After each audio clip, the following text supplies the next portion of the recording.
2 साल तक उन्होंने पाकिस्तान के नक्शे रटे।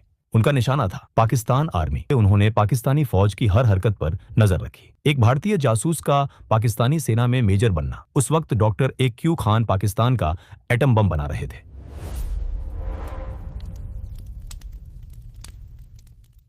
कल्पना कीजिए एक ऐसे आदमी की जो एक साथ 2 जिंदगियां जी रहा था। एक तरफ वो भारत के राजस्थान का रहने वाला रविंद्र कौशिक था, एक थिएटर आर्टिस्ट, और दूसरी तरफ वो पाकिस्तान आर्मी का एक सम्मानित अफसर मेजर नबी अहमद शाकिर था। ये कहानी किसी फिल्मी हीरो की नहीं है, ये कहानी है द ब्लैक टाइगर की। भारत की खुफिया एजेंसी रॉ के इतिहास में रविंद्र कौशिक जैसा जासूस शायद ही दूसरा कोई हुआ हो। उन्होंने जो किया वो नामुमकिन सा लगता है। उन्होंने दुश्मन के घर में घुसकर उनकी ही वर्दी पहनकर वहीं से भारत की सुरक्षा की। लेकिन बदले में उन्हें क्या मिला, वो जानकर आपका भी खून खौल उठेगा। कहानी की शुरुआत होती है पाकिस्तान को युद्ध में बुरी तरह हराया था और बांग्लादेश का जन्म हुआ था। पाकिस्तान के लिए यह हार एक बहुत बड़ी बेइज्जती थी। रावलपिंडी में बैठी पाकिस्तानी फौज बदले की आग में जल रही थी। रॉ, जो अभी नई नई बनी थी, उसे यह समझने में मुश्किल हो रही थी कि पाकिस्तान सीमा के उस पार क्या साजिश रच रहा है। खासकर पाकिस्तान का न्यूक्लियर प्रोग्राम भारत के लिए एक बहुत बड़ा खतरा बन रहा था।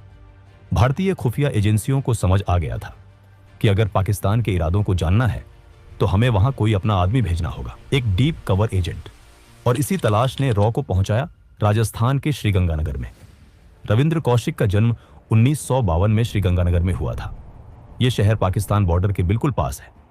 बचपन से ही रविंद्र ने बॉर्डर की टेंशन, फौज की आवाजाही और जंग का माहौल देखा था। उनके पिता इंडियन एयर फोर्स में थे, इसलिए देशभक्ति उनके खून में थी। लेकिन रविंद्र फौजी नहीं बनना चाहते थे, वो तो एक कलाकार थे। 1973 में वो लखनऊ में एक नाटक कर रहे थे। उस नाटक में उन्होंने एक ऐसे भारतीय फौजी का रोल किया था जिसे चीन की आर्मी पकड़ लेती है। नाटक में दिखाया गया था कि कैसे वो फौजी टॉर्चर सहने के बावजूद अपने देश के राज नहीं खोलता। किस्मत देखिए, उस हॉल में कुछ ऐसे लोग बैठे थे जो ताली बजाने नहीं बल्कि टैलेंट ढूंढने आए थे। वो रॉ के अफसर थे। उन्होंने देखा कि रविंद्र के अंदर एक अलग ही काबिलियत है। वो स्टेज पर रोते थे तो असली आंसू आते थे, गुस्सा करते थे तो आंखें लाल हो जाती थी। जासूसी की दुनिया में इसे इमोशनल सेगमेंटेशन कहते हैं। नाटक खत्म होने के बाद उन्हें बैक स्टेज अप्रोच किया गया। क्या तुम भारत के लिए खुफिया मिशन करोगे? रविंद्र कौशिक शुरू से ही देश के लिए कुछ बड़ा करना चाहते थे, इसलिए बिना सोचे उन्होंने तुरंत हाँ कर दिया। उनसे कहा गया कि उन्हें दिल्ली आना होगा। इसके बाद वो अपने घर पर नौकरी का बहाना देकर दिल्ली चले गए। दिल्ली में रविंद्र कौशिक की असली ट्रेनिंग शुरू हुई। उनका नाम रखा गया नबी अहमद शाकिर। उन्हें उर्दू सिखाई गई। सबसे मुश्किल काम था धार्मिक तौर पर ढलना। रविंद्र ने कुरान पढ़ी, नमाज पढ़ने का सही तरीका सीखा और इस्लाम की बारीकियों को समझा। यहां तक कि उनका खतना भी करवाया गया। 2 साल तक उन्होंने पाकिस्तान के नक्शे रटे। लाहौर की गलियां, कराची के बस रूट्स, सब कुछ उनके दिमाग में छप गया था। वो पूरी तरह से तैयार थे। इसके बाद रॉ ने उन्हें आजमाने के लिए 7 से 8 देशों में इंफॉर्मेशन जुटाने के लिए भेजा, जहां उन्होंने कुछ पाकिस्तानियों से दोस्ती भी कर ली। करीब 1 साल ऐसा ही चलता रहा। इस दौरान उन्होंने अपना काम शानदार तरीके से किया। अब रॉ को भरोसा हो गया कि रविंद्र कौशिक अब पूरी तरह से तैयार है। 1975 में 23 साल की उम्र में रविंद्र कौशिक ने बॉर्डर पार किया। वो पाकिस्तान पहुंच गए। सबसे पहले उन्होंने वहां अपनी पहचान पक्की करने के लिए कराची यूनिवर्सिटी में एडमिशन लिया। उन्होंने लॉ की पढ़ाई शुरू की।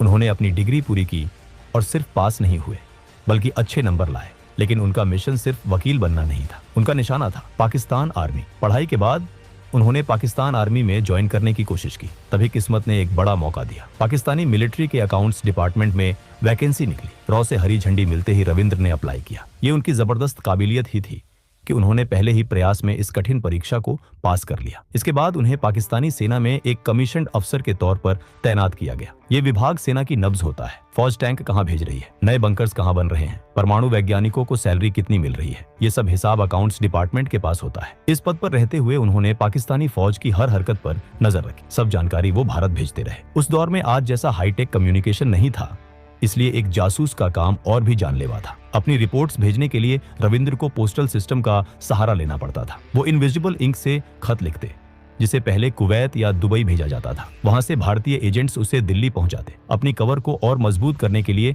उन्होंने वहां शादी भी कर ली। उनकी पत्नी का नाम था अमानत, जो एक स्थानीय लड़की थी। उनका एक बेटा भी हुआ। अब नबी अहमद शाकिर पूरी तरह से पाकिस्तानी बन चुके थे।